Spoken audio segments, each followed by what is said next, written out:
Are live on Vimeo, Facebook, LinkedIn, all sorts of places. We should be on the Fireside Tattoo Network. Thank you, Jake.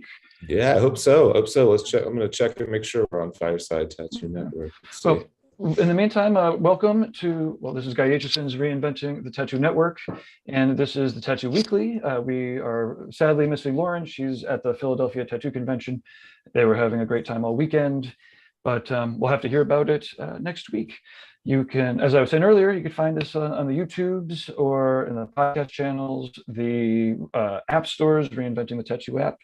Yeah, and as Jake was saying earlier, actually very soon on Roku. I couldn't help myself. I was like saying, no way, we're not talking about it. No, I don't want to talk about it. I can't do it. I can't not do it. Yeah, that's exciting. You know, it's funny how I think we talked a little bit last week about the about how big of a deal it was to be on TV when you were a kid. Like you would look for yourself in the crowd. I know you weren't a sports fan, but I was at basketball games and I would look for myself in the crowd. I would go home and like watch the game later and say, am I on TV? And then now it's like, you could just be on TV. It's not even a big deal anymore. You know, it's somehow I still get a little nervous though. But yeah, to your point, it isn't quite like we're able to create the gatekeeping, you know, as of, you know, before there was, you know, clear gatekeepers. I do want to let people know we have Gene Coffey is going to be beaming in pretty soon. So we do have a special guest this week. Gene's been tattooing for a very long time. I think I met him at the Richmond Tattoo Convention. Nice. Yeah, I've never met him. I'm excited. I looked at some of his work when you shared his info earlier, and I'm excited to meet a new tattooer. Got a couple of folks. Got a handful of folks on the Fireside channel. We had 7, and we just lost 3 of them. That's always so much fun to see. Like I do that too. I pop on people's channel. I'm like, what are they doing? Oh, they're just talking, not tattooing. Well, let me show off some of these tattoos in real quick, and we'll bring them back on. But I do often find that tattoos, the pretty pictures keep people. Right. And so this is some of Gene's work. He'll be coming up later. Yeah, he's doing really soft kind of, I hate the term watercolor tattoos, but kind of soft, painterly style tattooing, which I'm excited to hear his kind of his background and how he ended up doing that. It's really what, in my mind, one of the trickier styles of tattooing to pull off because you know, the tendency with watercolor tattoos, and I'm sure we can get into it when he's on the show, is to kind of wash things into the skin, which obviously looks sketchy. It looks fine on watercolor paper. It looks very sketchy in tattooing if you're not careful. So you really have to be deliberate about getting that effect without actually washing it in the skin, you know? So it's funny, speaking of the being on the TV and the Roku, it's like, yeah, now we have to get our production wicked tight. And then we were working up until 15 minutes before this. Right. Lauren's like, sorry, I'm at the convention. I don't know what you expect. But I mean, if anybody has any topics that they would like to discuss in particular, I have some videos to fire up before the interview. But also let us know where you're beaming in from and tag a friend. Paul Berry. Paul Berry just did. He said, how's it going from Southeast Missouri? Southeast Missouri isn't too far from me. What Paul, type in and let us know what your what the town is called. I pass through there fairly regularly. And then David Mariscal, am I pronouncing that? Mariscal said, always great information in the industry. Thanks so much. We try not to put out fluff as often as we can. But we also ramble a lot, so I'm sure there's plenty of fluff. You know, I could fire up, speaking of pretty pictures, I've got 2 minutes of this video that I made yesterday for this tattooer, Kama. He's awesome. And that'll give us a little bit of time to, like I said, we could chat a little bit about his tattoos. Yeah. Oh, Paul Berry's from Poplar Bluff, Missouri. That's the home of Tyler Hansbrough. You don't know Tyler Hansbrough because you're not a sports fan, but he's one of the great college basketball players of all time. I've passed through Poplar Bluff before. It's closer. I mean, the convention is coming up down there too, isn't it? The Biloxi, is there? No, he's in Missouri, not in. That's Mississippi. Sorry, I'm getting myself mixed up. So okay, and talking about, let's head over to South Korea. All right, perfect. So yeah, this is Kama here. It's still illegal to tattoo in Oh, in South Korea, yeah. Maybe we may have had a quick discussion about combo before. Wow, that's really interesting. You know, I love the difference in rendering, like the styles right there, right? That's like nice Yeah. soft black and gray, or like even the metallic black and gray, and then the face, you know, the text, very classy. I That probably kind of, yeah, that combination, like combining styles is becoming particularly, you know, with artists that are not from America. I see this combination of styles where it's like, you know, like pop art and realism and, you know, a point like dot work and, you know, all that kind of stuff kind of combined really well into a single tattoo. There's someone on Instagram called Mash, MASHKOW tattoos or something like that, who does kind of color versions. Right, this is beautiful. It's really, really nice. Kind of color versions of this type of work, and they've really branded themselves super well on Instagram. Wow, that's nice. Yeah, that's fun stuff. Yeah. And you're doing an interview with Kama soon? Yeah, well, we already did one. We need to get it interpreted, and so we have it about half interpreted. And part of me just wants to really, you know, get the videos out and make the images. Wait, what do you mean by interpreted?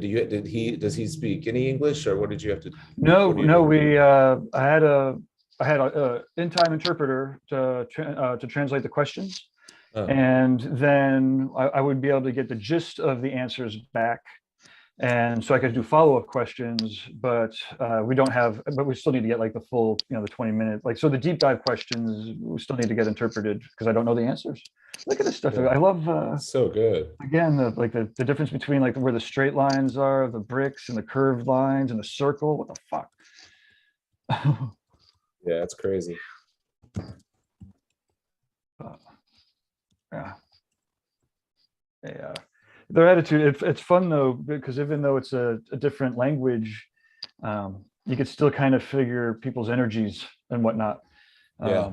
But it was definitely not it's not trivial. It's definitely the pacing changes, and but it's definitely worth it. Oh, Jeremy Burt up here from Exeter, New Hampshire. He says yo in one of the comment rooms. Oh yeah.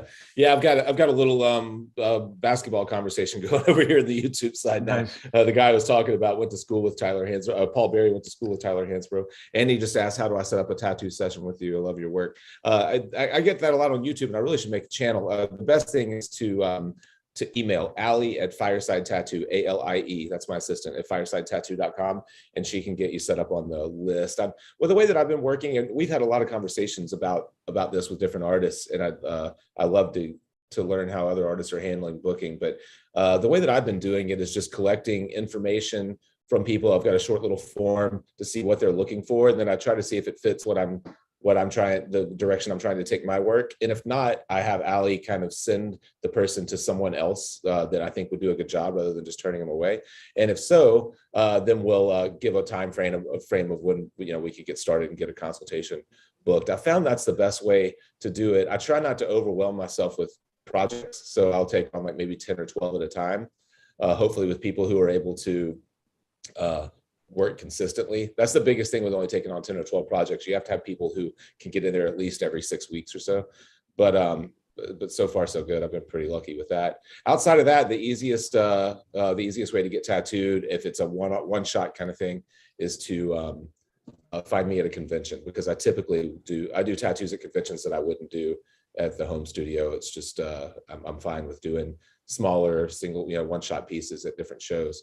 So and Gabe has been helping me to organize my online or the Fireside kind of library, and I'm hoping as part of this project I can create a little landing page for myself that shows where I'm going to be, and, you know, have the contact form embedded into it. Maybe we could add that to our to-do list if you don't mind. Yeah. So. Oh, absolutely. Yeah. Thanks. Yeah. And where are you So right now it's whatever, February 2022. Where are you headed this year? February 28th. My next stop is in, I'm teaching a 2-day workshop in 2 weeks, March 14th and 15th, I believe, in Asheville, North Carolina, but I won't be tattooing there. Shortly after that is Space City Tattoo Expo in Huntsville. Unfortunately, I'm already booked for that one. But that's a great show if anyone's in the, you know, Southeast and wants to make the trip to Huntsville. I always love meeting Fireside viewers. Let me fire up.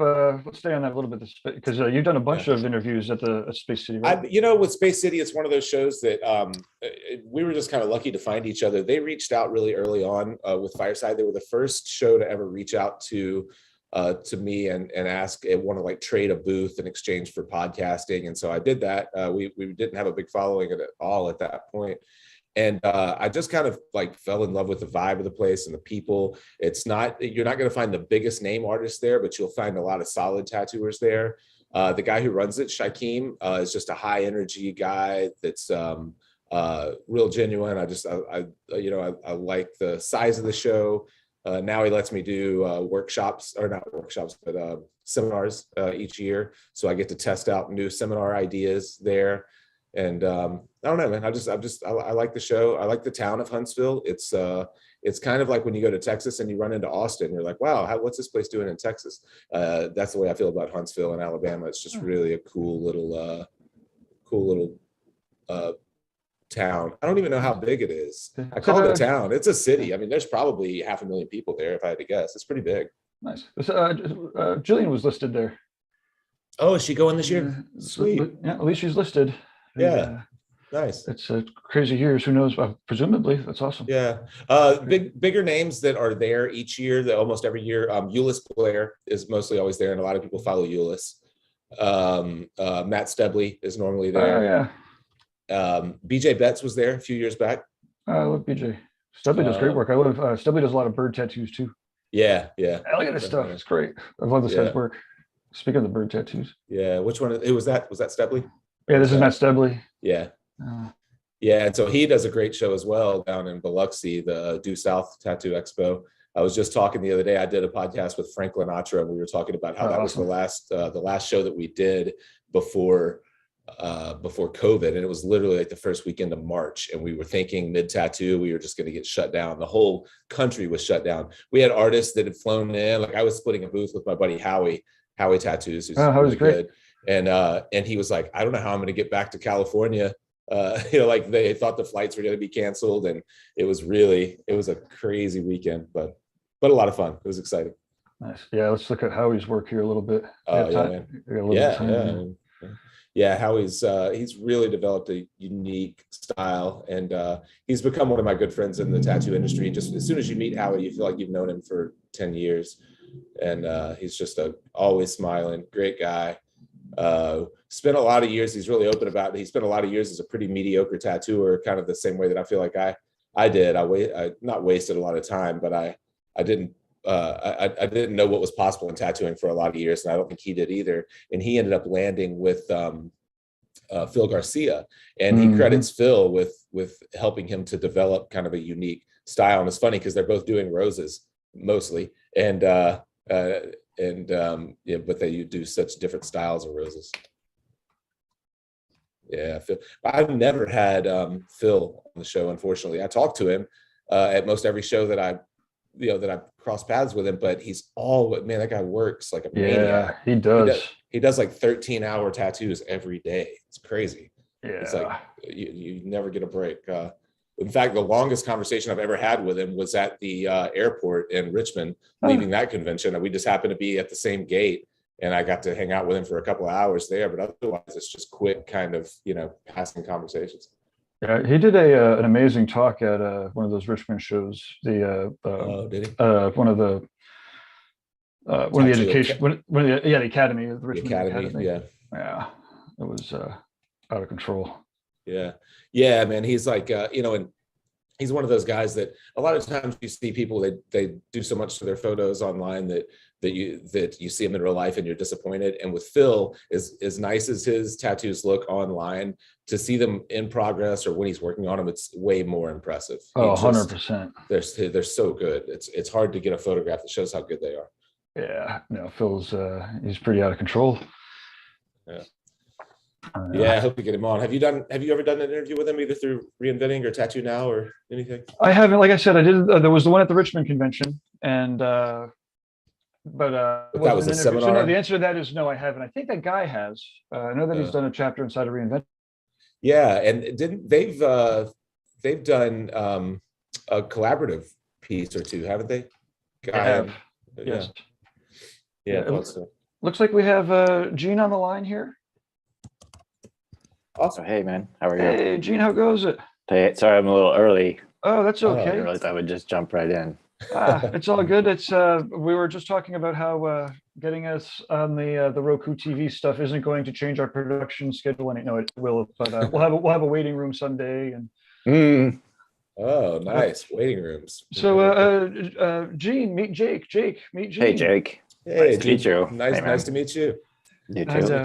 We were just looking through some of your work before you came on. Yeah, I was watching it. Yeah, I was creeping and trolling you guys. Yeah.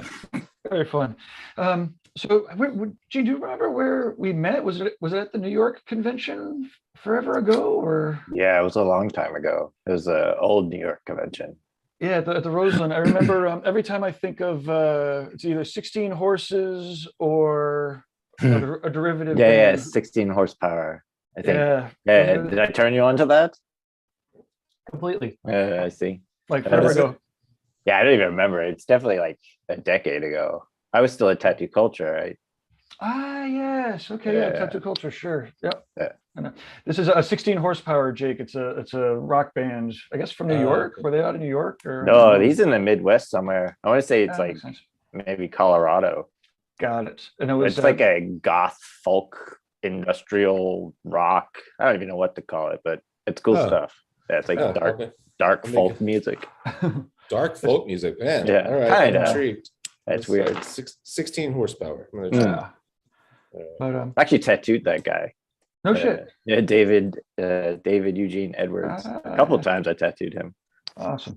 I love that. I guess what I was thinking New York because maybe we were talking about Firewater and who's from New York. But anyways, that's another band. Okay, I thought you were talking about more like bands and booze or something like that. All right. But so Gene, why don't we? Well, do you want to just start from the beginning? I'm not sure how many times you've like laid out your origin story, but it would be fun to introduce you to folks and hear how you started. Yeah, sure. I mean, it couldn't have been forever ago, but it wasn't yesterday. No, it's like 16 years now. Awesome. Something like that, yeah. I don't know, where do you want to start? Let's my mom and dad, you see, there's a little, and then what was your did you have an art background before you started tattooing, or? Yeah, so I moved to New York in '94 to go to art school, and then dropped out after a year, and then was just trying to be an artist, but working jobs, odd jobs here and there. Yeah, I mean, I guess I was an artist in that I was doing art, and I had like shown paintings and shows, and I had a solo show in the Bowery in the city before that, but I wouldn't say I was like a working artist. You had a show as a painter? As a painter, yeah, it was a painting show. It was like all these paintings of raw meat, and then like I was into doing these big elongated canvases with these tiny little realistically painted figures, and they'd be like this big and sort of in different perspective in space, but then the background would just be sort of like a wash of color, but they were like oil paintings, and that was fun. It was a weird show. Sold a bunch, and then and then moved. So did you move? I mean, your work right now is representational. Well, just a bit that I've seen was kind of has a lot of floral kind of work. Yeah, mostly it's flowers and birds these days. Yeah. Is that just what you're into, or is it just what? It's just what happened. Like I don't know. Like it's not like I'm not sitting around drawing and painting flowers and birds like in my free time, but my style of tattooing, it just sort of gravitated towards that. And honestly, like I mean, if all I did was flowers and birds, I'm fine with that too. Yeah. It's I mean, obviously you've got a painting background. This piece in particular is super painterly. What do you as far as this style of tattoo, and a lot of people will talk about watercolor tattoos. I like painterly tattoos better than watercolor tattoos. But what do you think are the biggest challenges with it, and where do you say? Because a lot of people try this style and really don't pull it off very well. I think it's something you have to have a really great control over on edges, on saturation, and where you do and don't saturate. And what do you see as the challenges of the style of tattoo? I mean, obviously, it's the same challenges as any tattoo. Like stylistically, I don't think a tattoo makes a difference. Like the technique of tattooing someone doesn't change because the style does.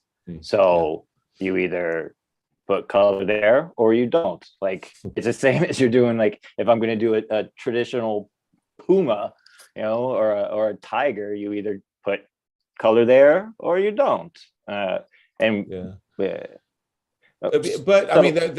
some of the big differences here, though, is if you went through and took a traditional approach and outlined all of these shapes, then you completely changed the dynamic of what that tattoo is, right? So well, sure, but if you look at and this one is like a giant cover up too, so this isn't probably the best example, but like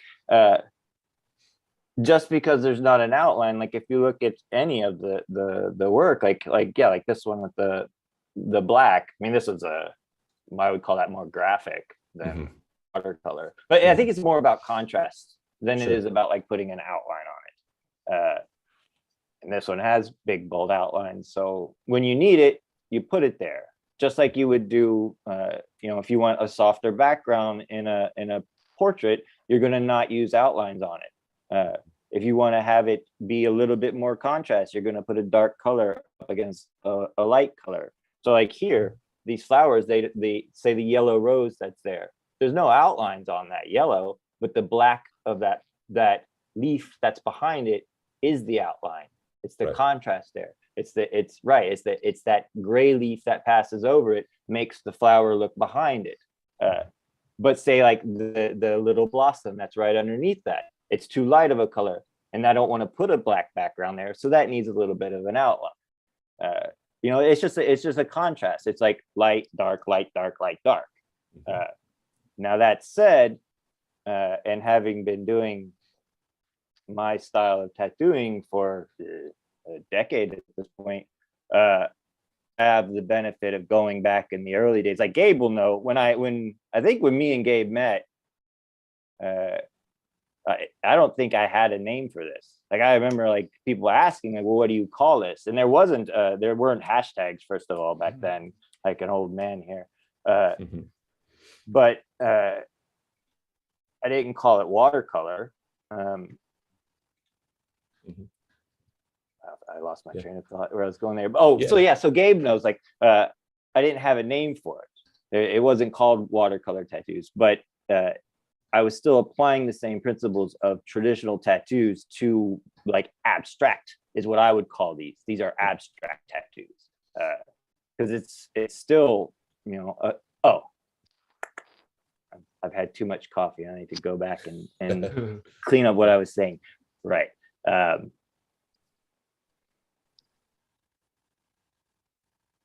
In hindsight, some of these tattoos, like I haven't seen this one now, but I do have customers that come back now 10 years later. And just like any traditional tattoos, there's certain colors that don't work well without having an outline. Say orange. Orange is the bane of, I would say, every tattooer's existence. It is a horrible color. It doesn't have any longevity. Its UV disintegration is almost like instantaneous.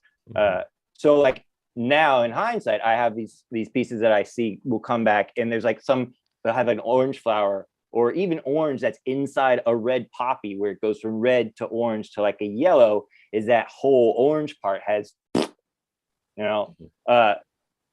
that's not a matter of technique. That's just a matter of like, the materials. And learning like I shouldn't use that color in that way. Right.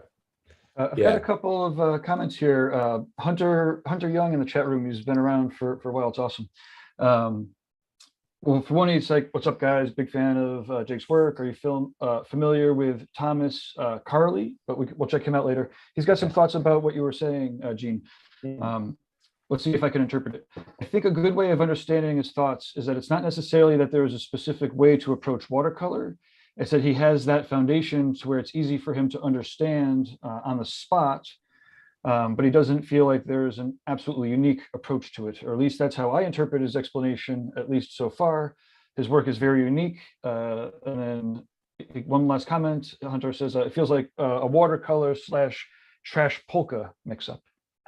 Some of that, yeah, sure. I didn't know that term trash polka for so long. People were throwing it around. I was like, what does that even mean? I still don't know where the term came from. Now I know what it means, but I still don't know where that term came from. Vulcan Simone, right? Or were they the OG? Who, Gene, where's the origin of trash polka? Trash polka was, it's specifically the Buena Vista Tattoo Club. And they would early on literally go after people because I don't know if they copywrote the term trash polka, but that was what they were calling their specific style. I don't know. I mean, if everybody, I don't know if it's a result of the world we're in, or if it's just our human nature to want to put all of these things in certain pockets. But I don't care what you call it. It's either a good tattoo or a bad tattoo. You know, there's a lot of people trying to do traditional tattoos that look like shit too. And it's just a matter of practice and perseverance and looking at everything. You know, like my style of tattooing isn't a watercolor tattoo. It's a Gene Coffey tattoo. And it's instantly recognizable, not because I'm following some cookie cutter formula on how to do a tattoo. I learned how to do tattoos and then tried to find my own voice. Right. Yeah, so, I think that's a perfect way to put it. I've been working on and presented a seminar probably 6 or 8 times now that I'm constantly that's constantly evolving and changing. And I call the seminar "Find Your Style." And the first slide basically is separating your style from tattoo categories or categories of any type of art, because to your point, your style is something that it's so much more personal. And for me, it's just the way that you obviously the way that you make marks, and then also how you question what you've done, how you question what's working and what's not, how you relate that to whatever you feel like the series of principles or a hierarchy of ideas in your head, and how you represent those things. So, how you question where that came from. Yeah, but yeah, so I think that's a good way to put it, your explanation. Yeah, I think, and to sort of focus on the foundations first is the way I came about it. Like, and maybe that's because I had a traditional apprenticeship where like you had to learn how to do everything, you know, text and tribal and Japanese and black and gray and blah blah blah blah blah blah blah. But building up that sort of like foundation of how to do stuff then allows you the freedom to explore different ways to do it, and your own style, and also giving yourself permission to do like bad tattoos. Like, dude, I did some like, and not bad, like, I don't know what I'm doing, but to experiment and be like, I'm going to try to do this in a way that isn't normal. You know, early on, what really drove me was like pissing other tattoo artists off with a style that was so like outside of their comfort zone that it made me really excited to do more of them because it was pissing people off.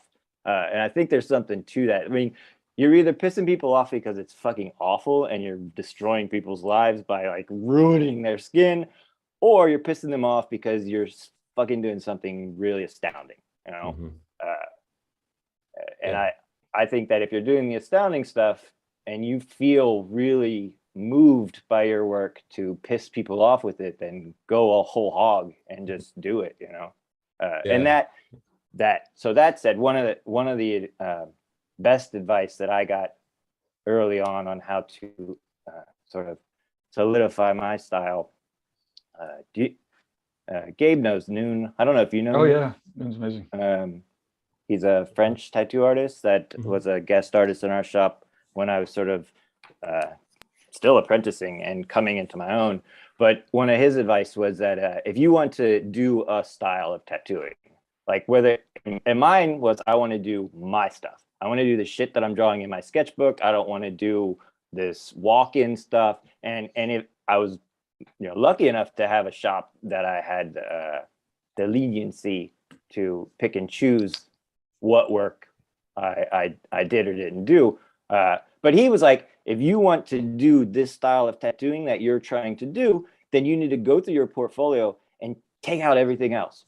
Eliminate everything else. The good tattoos, the best. I had pieces that were like, like I was so proud, big back piece. That's like, realistic color stuff, but it wasn't in line with where I wanted to go with my work. So I had to stop presenting that to people, and then stop even taking jobs that weren't on my focus. And like I said, I was lucky that I was able to do that, because a lot of people are working in a shop where you don't have that leniency. You have to do whatever comes in the door. But if you want to develop as an artist artistically and your own personal vision, I think that was one of the biggest steps in helping me get where I am today. Yeah, I think that's great advice. A really practical way to kind of implement that. Gabe, earlier we were talking about Euless Blair when we were talking about the Space City show, and he, in an interview that I did with him once, I was asking how he kind of developed that style and how he convinced people to get those tattoos. And he was not booking a lot at conventions. And he said, what I would do and what I suggest everyone do is completely finish drawings that you want to tattoo. Don't just do sketches, do full on color renderings, put them out at your booth with flat rates or whatever. And when you're at a show, when people are flipping through sketchbooks or like tracing paper that's pinned to, whatever, and they see like a fully rendered, really well done drawing. And it's like, wow, the thing, his point was the client typically can't put together what the finished tattoo is going to look like from a red pencil sketch or whatever. They need to see, and this is Ulyss's work here. When they see a drawing of this piece that's completely rendered and colored, they can visualize it on their body, and they're much more likely to get it. And so I thought that was a really kind of great practical way to implement what you're talking about. I'd also, well, in keeping with that, one of my biggest pet peeves about conventions, here goes my old ranting gene now, is that, so like I don't particularly like doing conventions anymore at all, for multiple reasons. But one of the things that I would like to see happen that maybe would make conventions more appealing to the general public is that if I'm a customer and I want to go to a tattoo convention to get a tattoo from someone, I'm not going to probably be able to do that if I just show up at a convention, because all of the artists that are going to be the good artists that I want to get tattooed from are going to be booked up. They're going to have already booked well in advance, most of them. So what I've been trying to do is leave at least one day, usually Saturday, completely open, nothing. Have a couple of drawings that are available, or just do walk-ups, because I feel like it's sort of a, like, why would I go to a convention then? Like, as a normal person, just wondering, curious, and it's boring. So, but that said, now there's not really much of a crowd to get those tattoos. Like I think the forum is sort of, it's eating itself at this point. Yeah. Why do you think that is? I mean, you have the internet. I don't need to, I don't need to go talk to you guys at a convention, because here we are. I don't need to go look at your portfolios, because I can just open my phone, which is, holy fuck, that's amazing. But I don't know. And honestly, like, conventions are just played out. Like, if you've been to one, you've been to everyone in the whole fucking world, Well, except for, there's like, there's a couple out there I know of that are, the best of the best, hosted by some people. Yeah, I'm not hosting conventions anymore. But I work in City in Richmond. But that was a different convention, It was a gathering, and it did things differently. And I did one in my favorite tattoo convention I've ever worked at was in France. like a few years ago, and it was in Marcillac, France. And it's this tiny little fucking like, no, it's like, I don't know, 100 fucking people live there in this medieval village. And they host this jazz festival every year. And this gallery hosted a tattoo convention there where it went on for the whole month. And it just had like basically like 8 different tattoo artists, 8 or 10 of us that rotated out. You'd work for like a week and then somebody else would come take your table. And you'd have you get to put a little art show behind you. And it was fucking amazing, you know, and each tattoo artist was very specifically, it was like Noon, Caustic, those 2 twins, fuck, I don't remember their names, but they're all crazy people. They're madmen. They're all fucking Europeans, and their styles are insane, you know, graphic stuff, abstract stuff. And I wish there was more stuff like that. You know, and it was more interactive, and it wasn't just, you know, like a burlesque show and a freak show and then the best of day contest, like, which is great, and we need that too. Like, we need to support people's work, but also, like, if you're gonna have a convention, like, I wish it was entertaining. I got to get off of this rant, or I'm going to do this for like a whole fucking hour. Yeah. Well, okay. So we have some questions from the chat room for you here, well, about conventions and stuff. So let's see. Oh, sorry. It's skipping around here. Drunken Yoda says thumbs up to the stream. So that's good. We're not losing people. And then let's see. The question is, do you think there's a concern for artists that they won't be able to set out their art and then sell it in time to be able to finish the tattoo? That is, they know a lot of artists that will book prior, that are booking larger pieces because they have concerns that they won't be able to finish it for competing.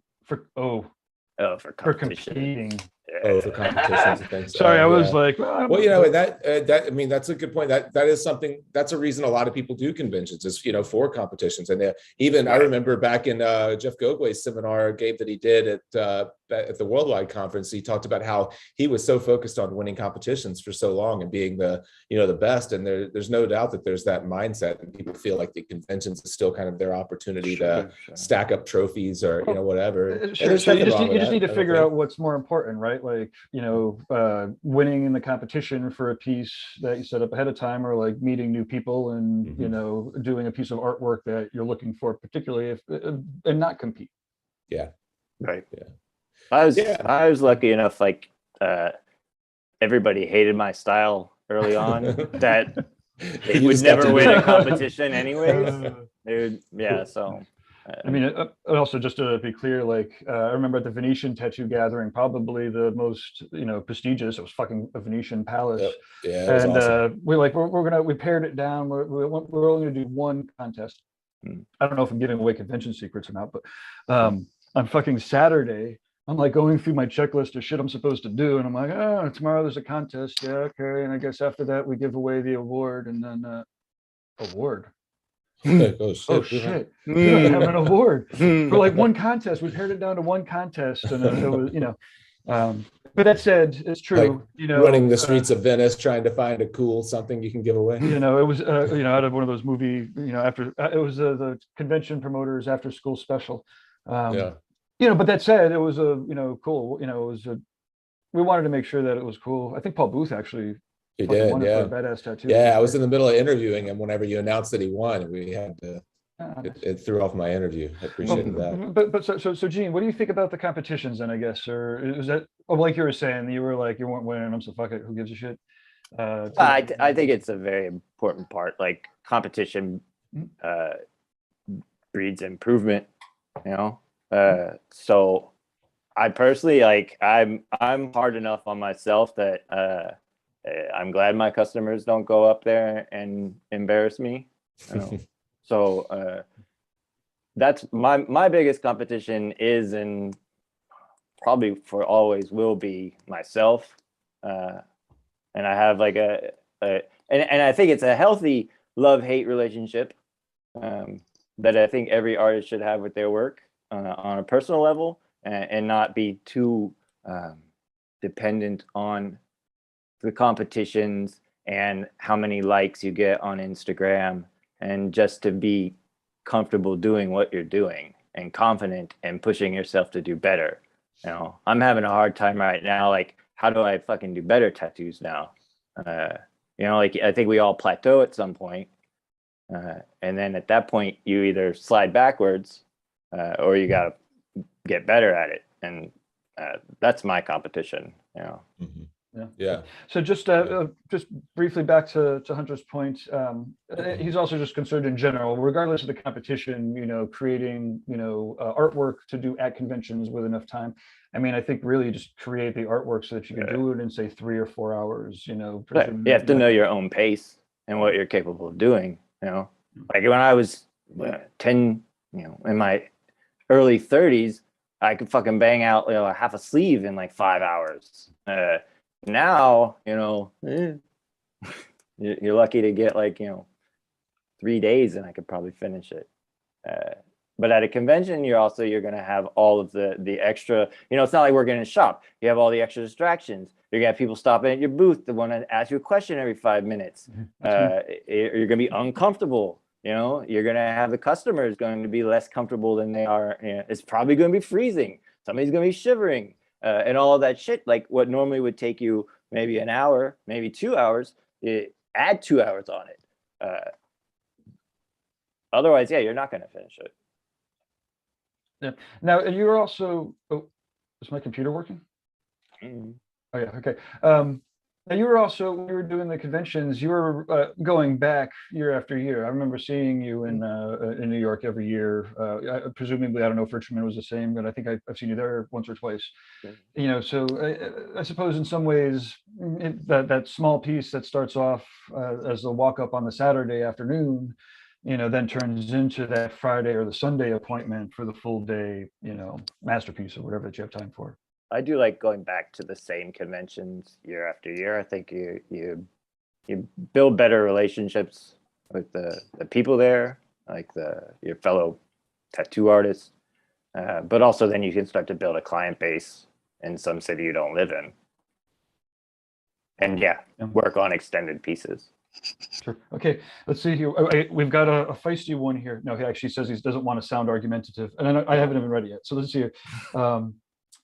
I think for some people like myself, this is himself, I like going through the internal monologue of self-improvement, but have that physical representation of competitions is something that is motivating. I think I don't mean to, like, I'm a fucking weirdo. The balance to my story on that is I didn't think I actually ever cared about competitions. I've seen enough rigged competitions and I've lost enough that I never cared.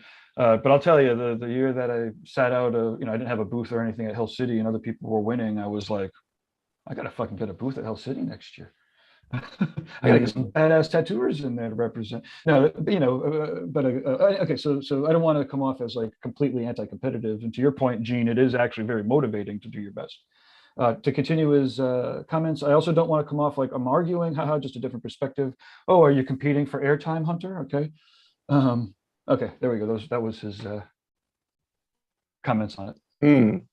No, competition is, I am a very competitive person, which is probably why I also have a little bit of I don't want to enter art competitions because art is such a personal thing to me. But like, I don't know, you get me on any game and I'm a monster, you know, like I will fucking go for your throat. You don't even want to know the stuff that comes out of my mouth during a Fortnite game, you know, like yeah, for sure. Magic the Gathering, you know. Like, oh my God, I was talking to an artist yesterday, Joe. I don't know exactly what he could say or can't say about it, but he's working on a project with one of the, I believe one of the creators of Magic the Gathering, the first edition. Oh, but that's fun. I do love who else? Cecil Porter is another guy who's been doing a lot of fantasy art. He's a tattooer, you know, fantasy art kind of a person. Yeah, cool. But so let's see. Let's one thing that you said earlier that all of a sudden I was like, oh my goodness, I can't. You actually had a traditional apprenticeship, you said? Yeah. Holy shit! Can we just talk about that? Can we get like a documented traditional apprenticeship? I mean, half the time people, you know, get thrown to the wolves or they have, you know, some okay stories. But to hear somebody talk about how they had a traditional apprenticeship, I'd love to just to kind of hear about it. Yeah, sure. And how did you get it? Like start there from like where you like. How did you get your traditional apprenticeship? Well, so my job prior to tattooing, I used to work in a kitchen store, and I designed kitchens and sold appliances and did art on the side. So then when I wanted to start tattooing, basically one of my friends convinced me I should do it, and tried finding an apprenticeship by going to all the shops in the city and asking them, will you apprentice me? And they were all, and this is the days of Miami Ink. When it was on, it was like maybe the second season of Miami Ink. So it was just this this influx of people wanting to tattoo, who weren't, and I wasn't covered in tattoos. I think at that point I had done like half of my sleeve maybe, and that's about it, like one or two little things. So yeah, kept going every week trying to find someone who would apprentice me. Nobody would do it. And then my friend who was getting tattooed, who I was drawing designs for, sort of talked me up to the artist. Mm-hmm. And then I got my foot in the door that way. But otherwise, I don't know how people get an apprenticeship. Sure. I like the way everybody says, you go get tattooed from somebody, you keep getting tattooed from them, and then hopefully eventually they'll apprentice you. Which is such a shady and shitty way to do it. But well, I was listening to an interview with Good Time Charlie. And it's amazing. I mean, I can't say come off like he does. You got to watch the interview. But he's like, I didn't ask him questions, and they're just simple questions. I'm like, why won't you answer my questions? I'm paying you. I'm getting tattooed. I know how to do this shit. I'm going to do this shit. Just answer my questions. It's but it's obviously such a crazy world too, right? I guess the other. Okay, so wait, let's stick with the apprenticeship. Okay, so you got your shoe in because you were drawing designs for a friend. So then I showed him work. And he had already seen some of the stuff because he was doing the designs on my friend.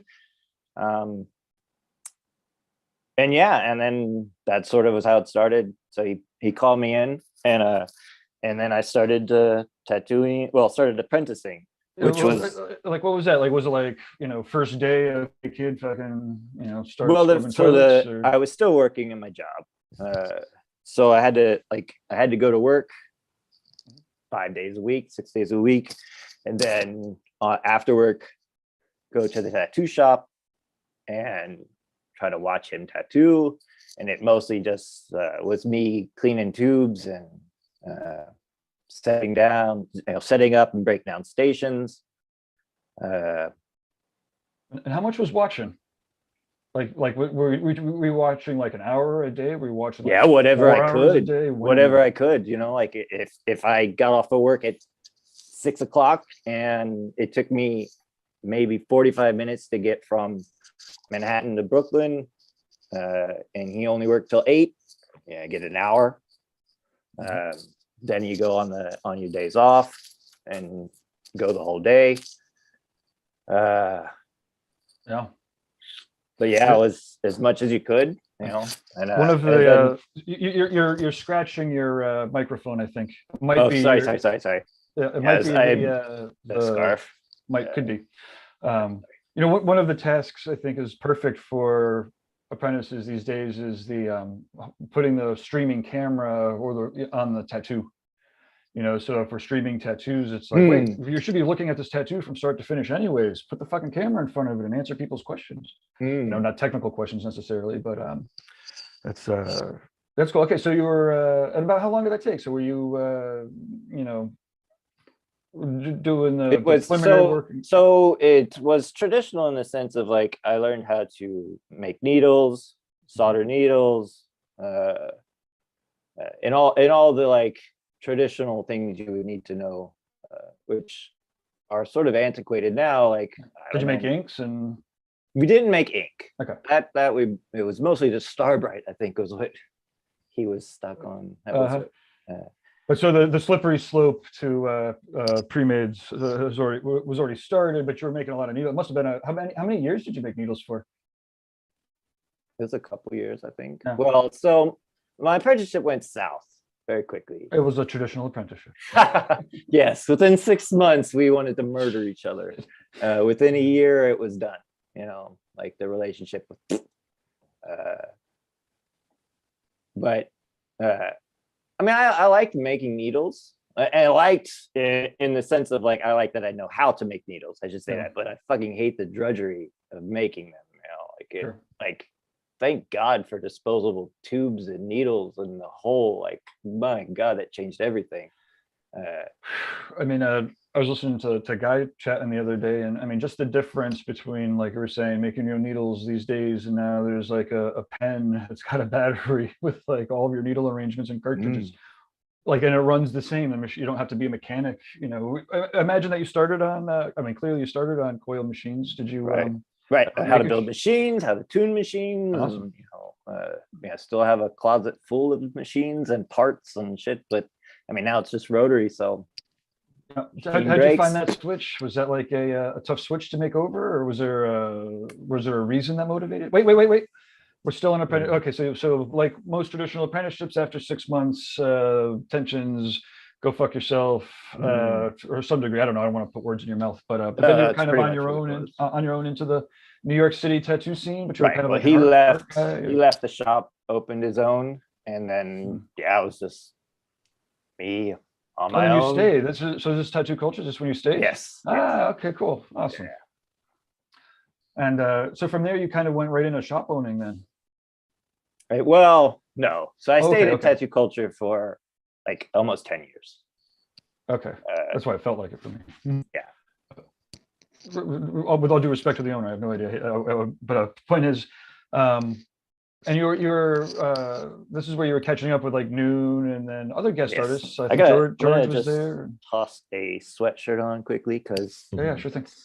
Freezing in here. While you do that, I'll read back to please. the comments here. Let's see. So we've got it's crazy how that's such a unique experience to get a traditional experience with apprenticeships. Yeah, it's who knows, man, it's crazy.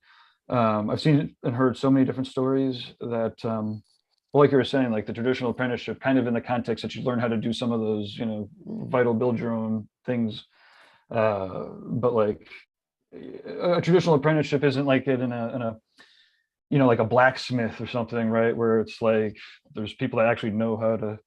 Anyways, okay, so let's see. So it is unique. Let's see other comments. I feel like I have a relatively similar mindset, so it's interesting to hear you speak. I'm translating.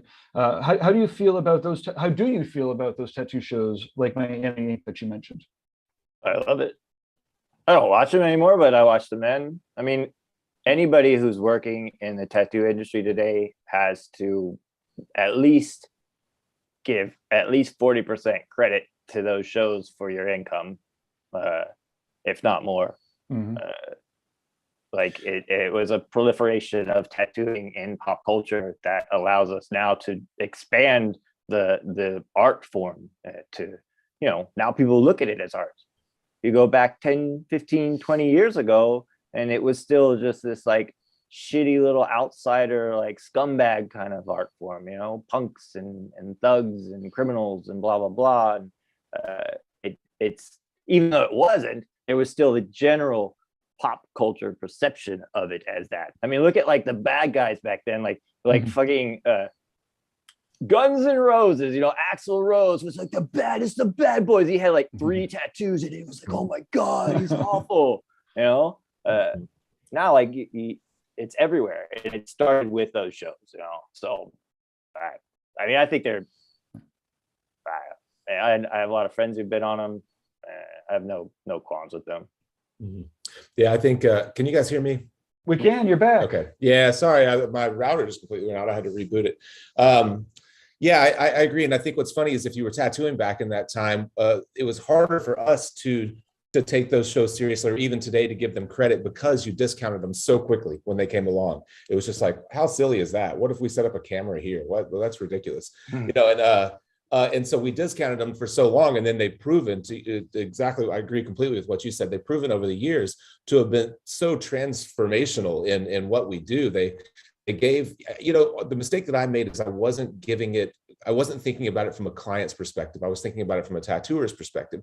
A client, especially someone maybe who's in there, if you think about your clientele today versus your clientele in 2005, you weren't tattooing professionals, you weren't tattooing older people, and I think a lot of that is that it gave people kind of a peek into what the process is like. It made tattoo shops a little less scary. So like, oh, there's an actual consultation process, and they might ask me questions, and this is what I can expect to have to know whenever I get there, or here's what I can leave in the hands of the tattooer. And I think that it pulled back the curtain on tattoo shops from the tattoo collectors or clients perspective, and made them so much more approachable. And I wasn't considering it from that perspective at all.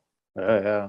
Well, that's one of the things with like an apprenticeship. It's one of my pet peeves that I've had for quite a few years, is that the general tattoo environment is not very welcoming to outsiders, to people that are different.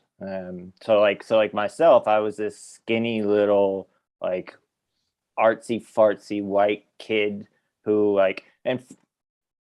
just wanted to get an apprenticeship, and it's very dismissive of me as that. Now, if I was like and I live in New York City, like I'm like, and by all accounts, I fit the model. I'm like white male, middle aged, like I'm every tattoo artist, right? But if I was like a gay, black, transgender woman living in New Mexico and I want to get an apprenticeship, or I just want to get a tattoo, going into a tattoo shop is fucking terrifying, and to get through. So that's one of my things with the shows, is that it starts to open the doors to people to see there's different ways to get tattoos. First of all, there's different attitudes towards tattooing. Like when you watch the reality competition shows, it's reality, but each one of those people are very specifically like characterized. They all work different ways. They all have different attitudes toward tattooing. They all have different styles, and that's how we all are now. And we are allowed to live in this environment now where we can have these like very linear styles and singular focus, whereas before the shops were. I'm going off on a tangent. No, absolutely. Right. But I think that the shows allow us all to be much more open and welcoming to yes, like senior citizens. Like, dude, like one of my first customers that I tattooed a lot of stuff on, this guy Alan. I don't know where he is now, but Alan was like, he had to be like 60 something, and he was like a fucking gorilla. The dude is like, like a hair sweater, like just gray, thick, like everywhere. And he'd never had a tattoo in his life, and I'd been tattooed maybe like 4 or 5 years at that point. And he had been watching the tattoo shows, and he started wanting to get a tattoo, so he came in, he got like, I don't know, it was like a Hanna-Barbera character or something on his arm, And then like a month later, he came back to get another one. But he kept getting all these different, like each one we did was a different style, because he would see the show, and the shows would introduce him to like, because in his head, all he saw was like 1990s fucking swirly pointy tribal, and he didn't understand that like as many different artists, there's that many different kinds of art, and then eventually, dude, we tattooed his back, his chest, both arms. And then, God bless him, he would shave himself so he could show the tattoos. And I don't know what happened to Alan, but it used to kill me whenever. He specifically said, I watched these shows and it made me really want to get a tattoo. And this is like a senior citizen, old Jewish guy from New York, like. If that doesn't credit the shows for something, like I don't know what the fuck. I mean, it used to amaze me to hear tattooers complain. They're like, I keep getting people coming in and they want sleeves in a day, and I get mad. And don't you know this and don't you know that? I'm like, why don't you just send them over to us? I'll patiently explain to them how, it might take a little longer. And I get it. It's frustrating to have to deal with so many people wanting a $5,000 to $10,000 tattoo. I mean, whew, good Lord. And that was the tattooer's perspective on those shows at that point. That was the common thing, was just like, what, they're setting unrealistic expectations. All this stuff is edited. It's fucking TV. They're like, it's not designed to set proper expectations. But to Gene's point, it piques their interest enough to learn about it. Right. It's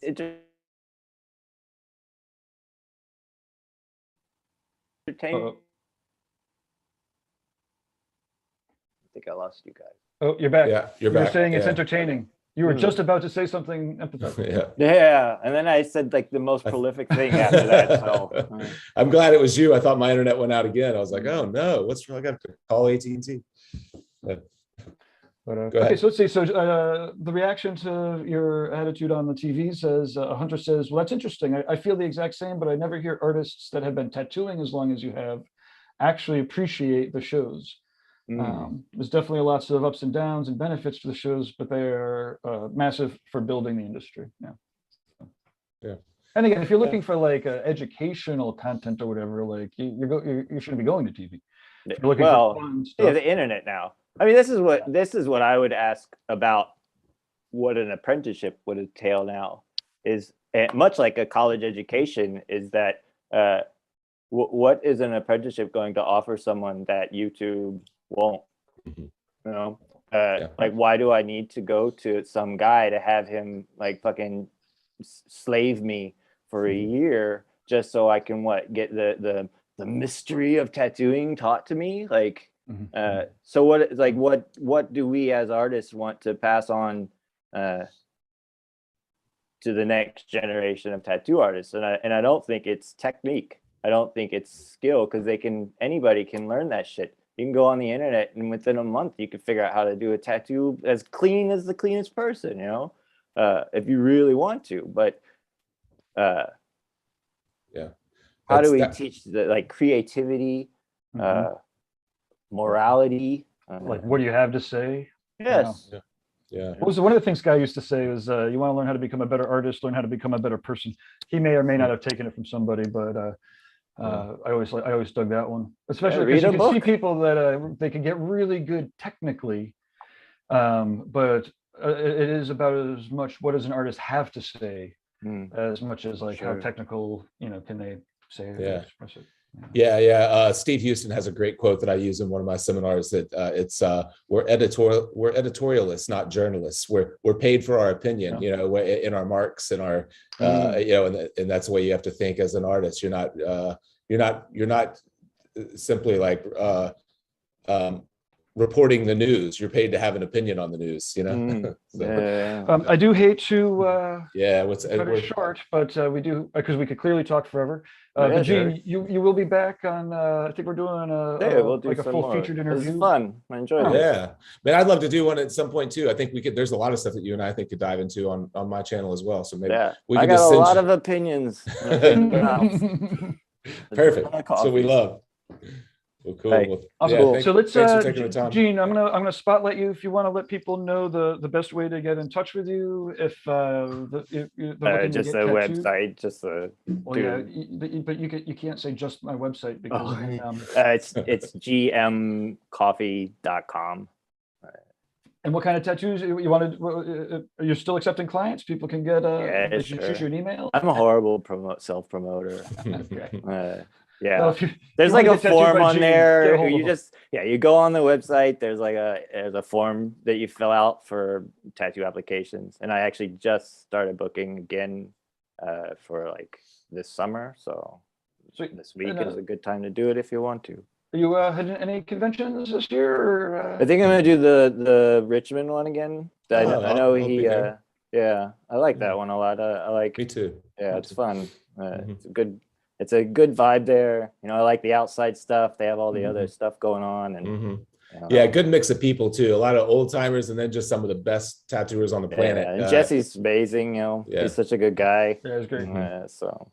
Yeah, he put his dates right over Paradise, so I'm like, I'm gonna go Richmond instead. Yeah. It's also the same weekend as the New York convention, and I just I got an invitation to that one and had to turn it down. And I've never done that. I've never. And see, and I think so. This is also one of the things why I think conventions are done. Yeah, is there's too many. Too many. You know, there's too many, and now like everyone's rescheduling over each other. Yeah, but yeah. But that's for another day, gentlemen. Yeah, no, that's right. Another conversation. Cheers. We'll catch nice up, to meet you, man. Thanks again.